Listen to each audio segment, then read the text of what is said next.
నమస్కారం నాన్నగారు మరొక ధర్మ సందేహం. ఇప్పుడు భక్తులందరూ గణపతి బప్ప మోర్య అని అంటారు కదా, ఇప్పుడు ఆ మోర్య అనే పదానికి అర్థం ఏమిటి? శ్రీహర్ష, మంచి ప్రశ్న, వెరీ గుడ్. మోరియా ఈ పదం మనం గణపతి నవరాత్రుల్లో ఎప్పుడూ వింటూ ఉంటాం. చాలా మందికి ఈ పదం ఏంటో తెలియదు.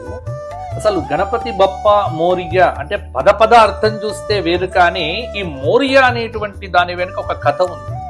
మహారాష్ట్రలో 15వ శతాబ్దంలో మోరియా గోసాని అనేటువంటి ఒక సాధువు చించువాడి అనేటువంటి గ్రామంలో ఉండేవాడు. అతను మహాభక్తుడు.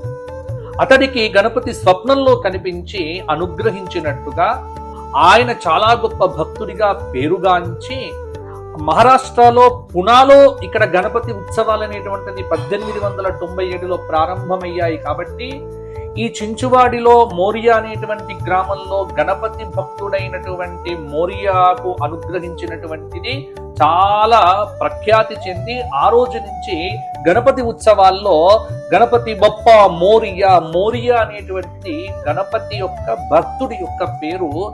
గణపతిని చాలా విశేషంగా దర్శించినటువంటి మహాభక్తాగ్రగణ్యుడు. మహారాష్ట్రలో గణపతి భక్తి చాలా ఉంటుంది కాబట్టి గణపతి బప్ప మోరియా అంటే మోరియా భక్తుడి యొక్క నినాదం. ఇంకా దీనికి చాలా విశేషాలు ఉన్నాయి, మరొక వీడియోలో చెప్పుకుందాం హర్ష.